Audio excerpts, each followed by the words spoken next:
नमस्कार दोस्तों, स्वागत है आपके अपने YouTube channel Yadav CSC centre पर। तो आज हम आपको बताएंगे कि जो सीपीसीबी का सेंट्रल पोल्यूशन कंट्रोल बोर्ड का फॉर्म है, एप्लीकेशन जो निकल रही है, रिक्वायरमेंट जो है वो उसको कैसे अप्लाई करते हैं और कौन सी पोस्ट के लिए जो फॉर्म है वो निकल रहा है और इसकी लास्ट डेट क्या है। तो सभी चीज़ें आपको इस वीडियो में बताई जाएंगी और वीडियो शुरू करने से पहले आप अपने यूट्यूब चैनल को जरूर सब्सक्राइब कर लें। तो भाई इसकी जो लास्ट डेट है और जो स्टार्टिंग डेट थी वो है 7 अप्रैल 2025 से फॉर्म शुरू हुआ था और 28 अप्रैल 2025 तक ये फॉर्म चलेगा। तो भाई ध्यान दे, 28 तारीख इसकी एंड डेट है, डेडलाइन है। तो लास्ट डेट 28/4/2025 रहेगी। तो इसमें जो पोस्ट है, नेम ऑफ पोस्ट और लेवल इन पे मैट्रिक्स, मतलब किस ग्रेड का है ये, किस ग्रेड पे मैट्रिक्स पे है और कौन सी जॉब है, तो इसका नाम लिख रखा है। उसके आगे नंबर ऑफ पोस्ट लिख रखी है। भाई इसमें एससी कास्ट में इतनी है, ओबीसी में इतनी है, जर्नल में इतनी है, टोटल इतनी है। तो इसमें देखो, साइंटिस्ट भी, assistant law officer, senior technical supervisor, senior scientific assistant, technical assistant, junior translator, junior technician, UDC, LDC, MTS वगैरह। भाई बहुत ज्यादा पोस्ट है। आप यहाँ पे 18 पोस्ट है, मतलब 18 पोस्ट के तो नाम है, इन पे टोटल वैकेंसी बहुत है। किसी में 3 है, किसी में 2 है। तो सबसे पहले आपको यहाँ पे अप्लाई करने के लिए रजिस्ट्रेशन करना होगा। रजिस्ट्रेशन के लिए यहाँ पे ईमेल आईडी और पासवर्ड मांग रहा है। तो यहाँ पे सबसे पहले आपको रजिस्टर करना होगा। रजिस्ट्रेशन के लिए भाई नॉर्मल सी अपनी डिटेल है वो फिल करनी है आपको, जैसे कैंडिडेट का नेम हो गया, डेट ऑफ बर्थ हो गई, और मोबाइल नंबर हो गया, ईमेल आईडी हो गया, कंफर्म ईमेल आईडी। मतलब ये नॉर्मल बेसिक डिटेल्स हैं, आप फिल कर सकते हो इनको इजीली। तो नाम अपना डाल दीजिए, डेट ऑफ बर्थ डाल दीजिए, मोबाइल नंबर, मेल आईडी और कंफर्म ईमेल आईडी। पासवर्ड आपको बनाना है। पासवर्ड आपको कैसे बनाना है वो आपको मैं एक बार स्क्रीन पे जरूर दिखाऊंगा कि इस टाइप का आपका पासवर्ड होना चाहिए।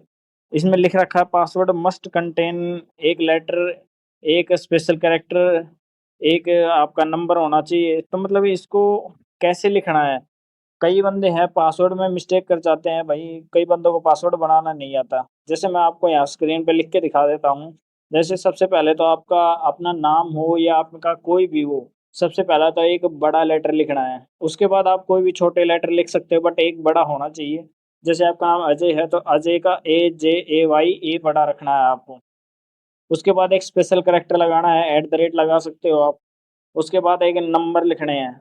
तो एक या दो या तीन आप नंबर लिख सकते हो, जरूरी नहीं है आप 3 ही लिखो, आप 4 भी लिख सकते हो, 2 भी लिख सकते हो। उसके बाद आपको क्लिक करना है I am not a robot और सबमिट पे क्लिक करना है। उसके बाद आपका रजिस्ट्रेशन आईडी है वो इधर शो हो जाएगा और नीचे लिखा मिलेगा क्लिक हेयर टू लॉगिन। तो क्लिक हेयर लॉगिन पे आपको क्लिक करना है। लॉगिन पे क्लिक करने के बाद सेम ईमेल आईडी और पासवर्ड, पासवर्ड तो अभी आपने जो क्रिएट किया है वो डालना है, और ईमेल आईडी आपको जो फॉर्म में दी थी वो डालना है। ओपन होने के बाद आपको मिलेगा फिल एप्लीकेशन फॉर्म।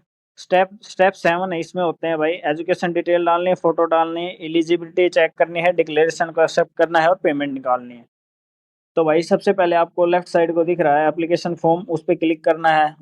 नाम, पिताजी का नाम, माता का नाम, जेंडर, आप किस कास्ट से हो। कास्ट अगर जर्नल है तो भाई उसमें सर्टिफिकेट नहीं मांगता है, जर्नल में आपको पता होगा।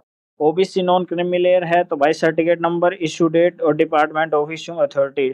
अथॉरिटी कोई भी हो सकती है भाई, एडीसी भी कर सकता है अप्रूव आपकी तरफ से, या तहसीलदार है, जो भी डिपार्टमेंट होगा उस सर्टिफिकेट पे लिखा मिलेगा आपको। पीडब्ल्यूडी है तो यस करेंगे, नहीं है तो आप नो करेंगे। दिव्यांग जो बंदे हैं, परमानेंट एड्रेस डालना है आपको, कोरस्पॉन्डिंग एड्रेस डालना है। एड्रेस में आप अपना गांव का नाम, स्टेट का नाम और डिस्ट्रिक्ट का नाम डाल सकते हो पिन कोड के साथ।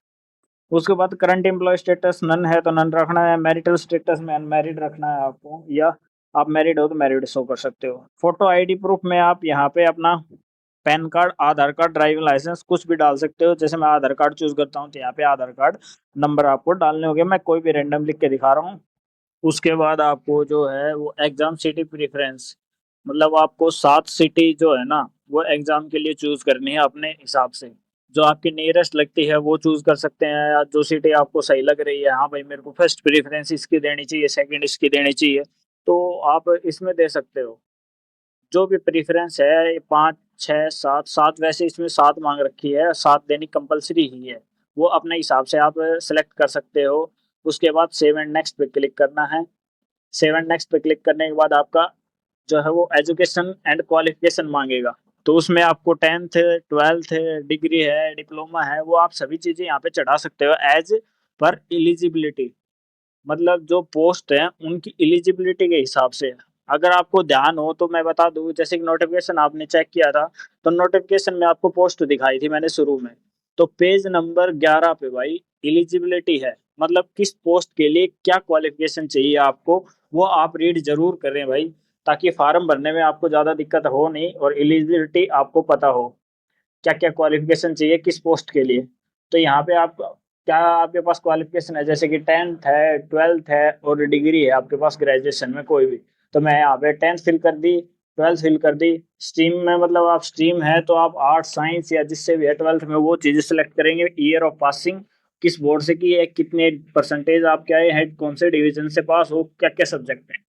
तो उसके बाद बैचलर डिग्री है किस स्ट्रीम से है, साइंस स्ट्रीम से है।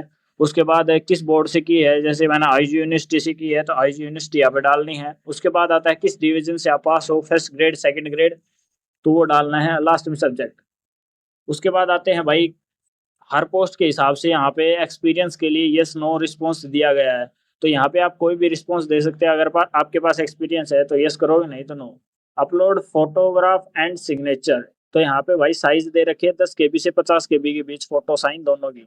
तो यहाँ पे आपको फोटो साइन 10 से 50 KB के बीच लगाने हैं। अब कोई दिक्कत आ रही है तो मेरे को डिस्क्रिप्शन में एक लिंक दे रखा है फोटो साइन एडजस्ट करने के लिए, तो वो वहाँ पे होना चाहिए।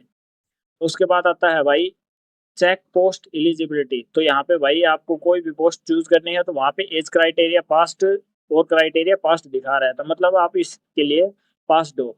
उसके बाद जैसे मैंने एमटीएस के बाद आपने एलडीसी चूज करी तो उसके लिए एज क्राइटेरिया तो पास है, बट उधर एजुकेशन क्वालिफिकेशन क्राइटेरिया फेल्ड है। तो मैंने भी आपको यही बताया था कि भाई वो क्वालिफिकेशन है वो पास होनी चाहिए। और यहाँ पे डिक्लेरेशन है, वो डिक्लेरेशन बाय द कैंडिडेट है। उसके बाद आपको डिक्लेरेशन चढ़ाना है। उसके बाद आता है अप्लाई फॉर पोस्ट। जैसे एलिजिबल मैं एमटीएस के लिए था तो एमटीएस के लिए यहाँ पे पोस्ट सेलेक्ट कर दिया। आप मल्टीपल पोस्ट भी सिलेक्ट कर सकते हो यहाँ पे, जैसे आप डाटा एंट्री ऑपरेटर के लिए भी एलिजिबल हो तो या वो भी कर सकते हो। उसके बाद आता है पेमेंट। फीस काटनी है भाई, हर एक फॉर्म की अलग अलग फीस होगी। जैसे एमटीएस आपने अप्लाई किया है तो एमटीएस की अलग फीस, और लोअर डिवीजन कलर का अप्लाई किया है तो उसकी भी अलग फीस। तो भाई पेमेंट फीस के लिए पेमेंट गेटवे है, आप क्रेडिट कार्ड, डेबिट कार्ड या यूपीआई से किसी भी माध्यम से आप पेमेंट कर सकते हो। आज की वीडियो में सिर्फ इतना ही, मिलते हैं नेक्स्ट वीडियो में। Thanks for watching, keep supporting Yadav CSC centre.